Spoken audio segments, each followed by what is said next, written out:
Listo, perdón. Les estaba proyectando lo que sería el archivo de apoyo del último tema. Y bueno, ahí está una imagen de lo que es una condicional con este tipo de diagramas. Y bueno, estos diagramas fueron desarrollados por Isaac Nassy y Ben. De ahí es de donde sale de sus apellidos el nombre de esos diagramas. Y bueno, esta técnica sirve para especificar la parte de los algoritmos, combinando el pseudocódigo y parte de una representación gráfica de los diagramas de flujo. Si lo vemos, hay simbología parecida. Por ejemplo, esto es parte de como del rombo para la toma de decisiones y ya indican los caminos que tomarían, ¿no? Dependiendo las condicionales. Este ejemplo que está aquí está declarando dos variables de tipo entero, las lee y compara si son iguales, manda el mensaje de que son iguales. Si no lo son, se va por el otro camino y luego compara. Si N1 es mayor que N2, entonces dice N1 es mayor, N2 es menor. De lo contrario, N2 es mayor y N1 es menor, ¿no? Que sería lo opuesto al sí. Y fin del algoritmo.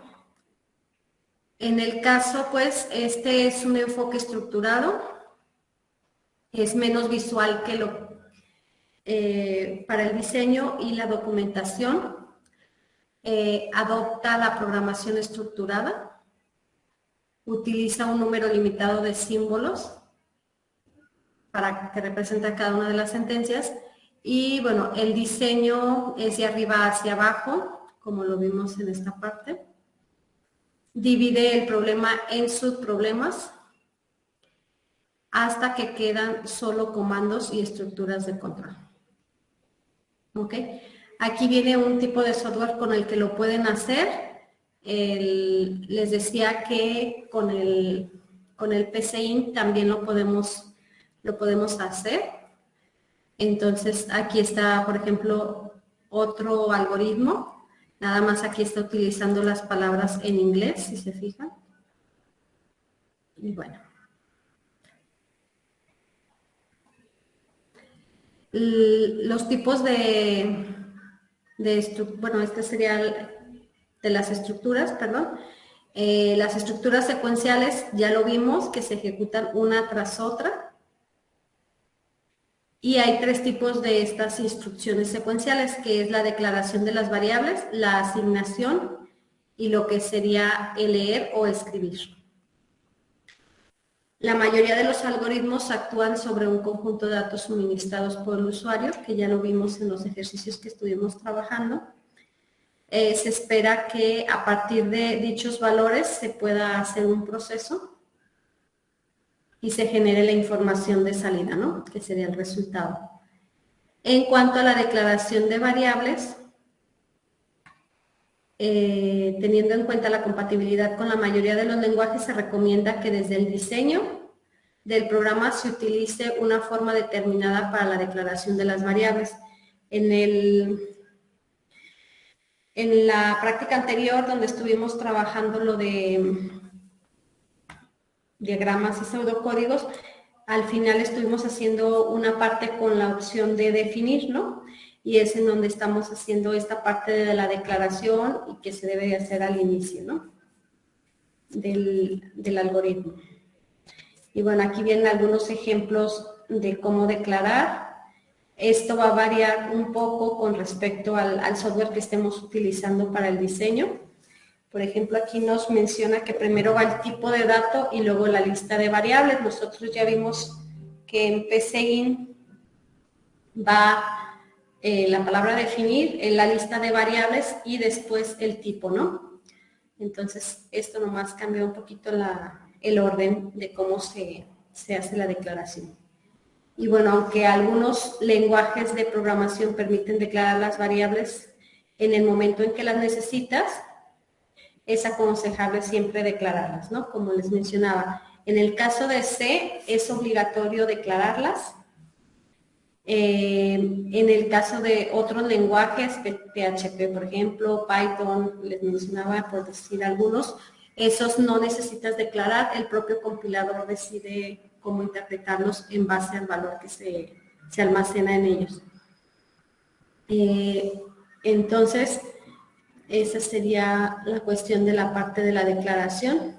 En cuanto a la asignación, aquí ya vimos que la asignación es a través ya sea del signo de igual, en la parte del pseudocódigo lo podemos hacer también con una flecha, en donde la expresión puede estar formada por un valor o por un conjunto de valores, que sería una expresión simple o una compuesta.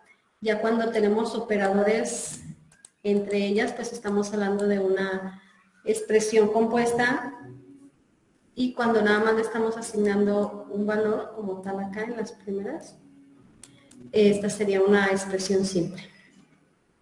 Y bueno, en estos ejemplos, edad y el resultado son variables de tipo entero, como se ve, porque toman ese tipo de valor, y la estatura es de tipo real porque está trabajando con decimales, ¿no?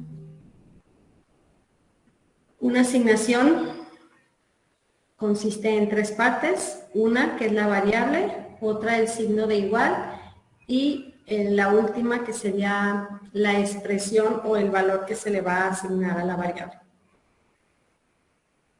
Y en el orden pues ya sabemos que a la izquierda o primero va la variable, después el signo de asignación y al final el valor que se va a asignar, ya sea de manera directa o a través de una fórmula,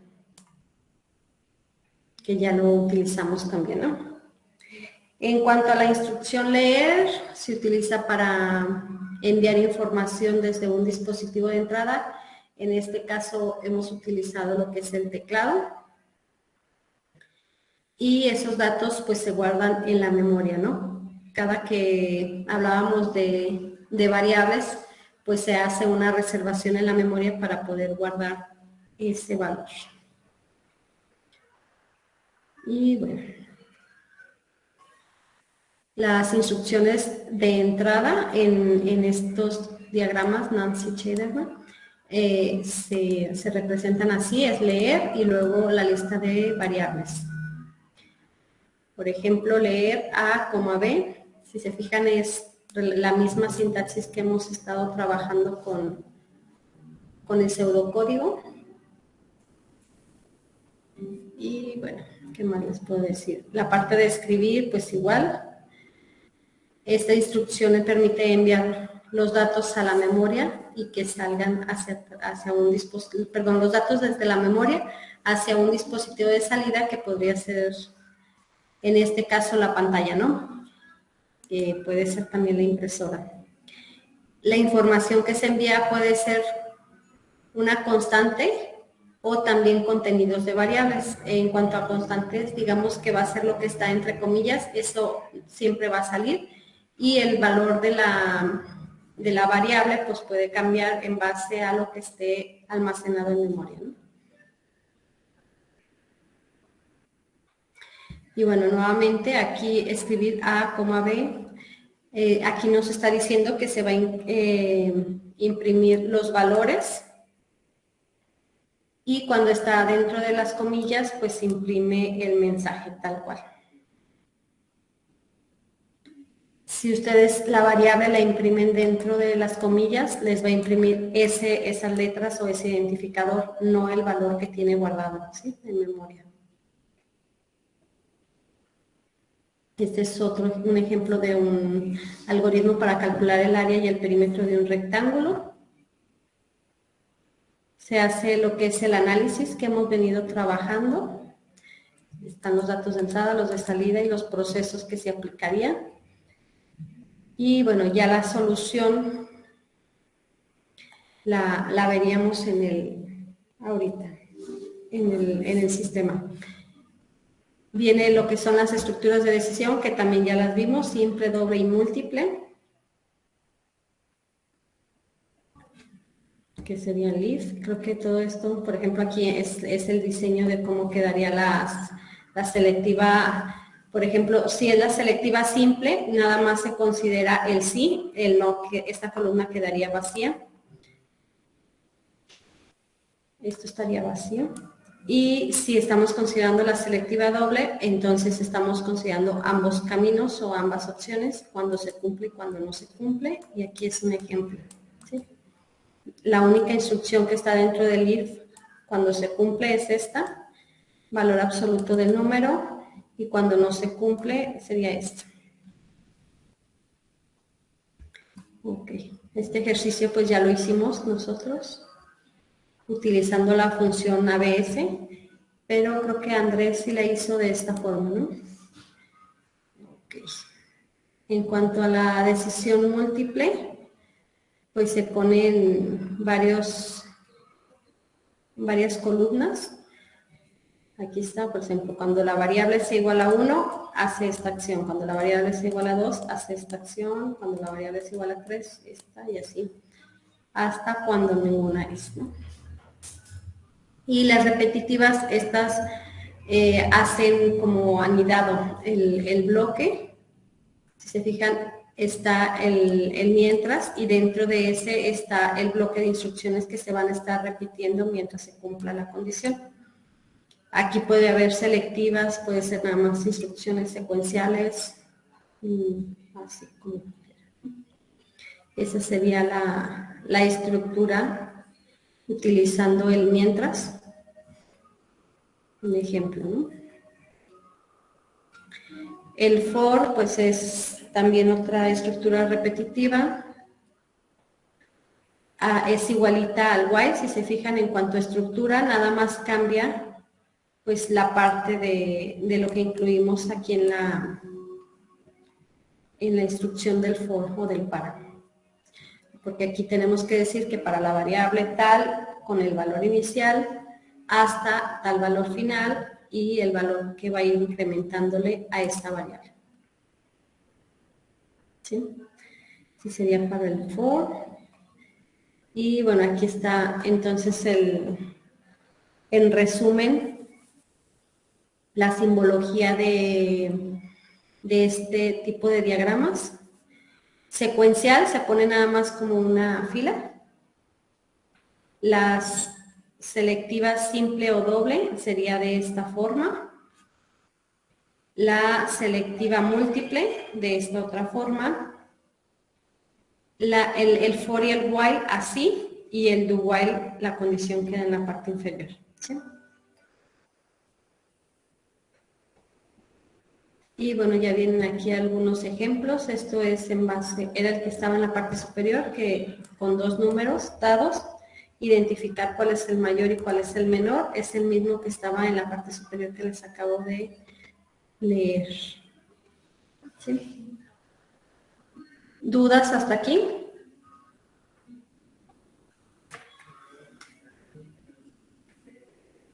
¿No? Entonces pasamos a la práctica.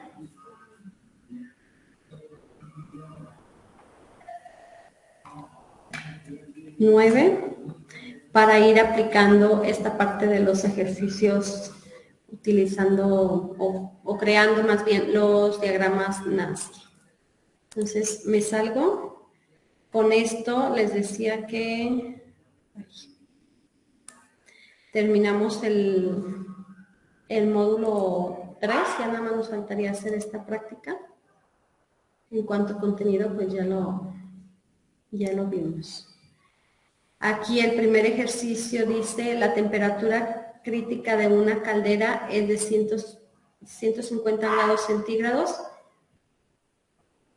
Dice determinar e informar mediante el mensaje de peligro si la temperatura medida en un momento dado es mayor o igual que la crítica. ¿Okay? Aquí, ¿cuáles serían nuestros datos de entrada en este ejercicio? Mara.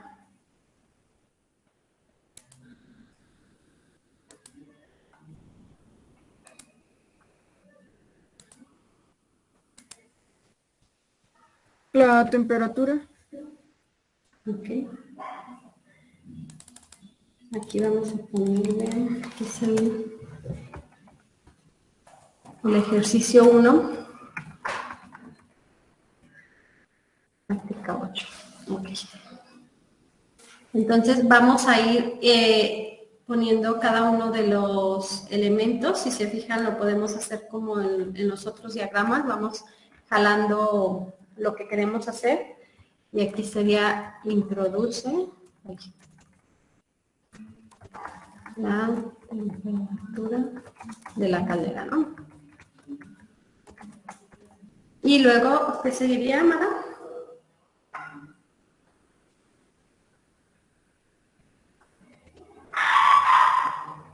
Estoy abriendo la práctica para leer bien el programa. Ok, bueno, vamos a leer la No, el temperatura. problema que... Ok.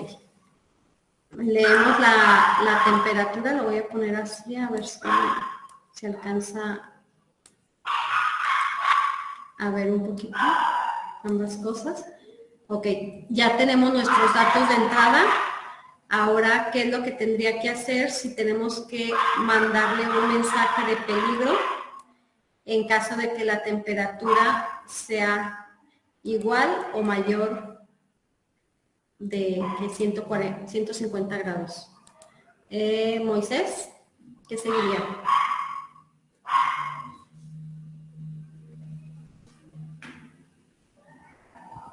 Iría, pues, la condición, ¿no? Sí, ¿y qué le pongo ahí? Si temp es mayor a 150, ¿Mayor o igual? mayor y... No, bueno, la temperatura... Bueno, sí, mayor o igual. Ajá. Y ya que, pues, desplegar el mensaje de peligro, ¿no? Si es positivo. Ok, le ponemos aquí.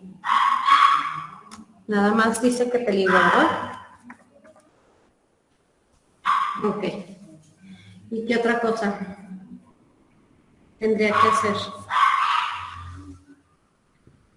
Pues ponerle el mensaje, si no está sobrepasando la temperatura, de que está correcta, ¿no? Bueno, podríamos ponerle algún mensaje aquí o podríamos no ponerle nada porque aquí se supone que nada más lo va a mandar cuando esté en esos valores, ¿no? Mayor o igual. Entonces Ok. podría, perdón.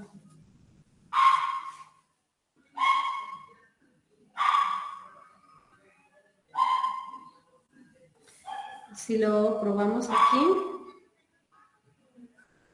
y pongo 190.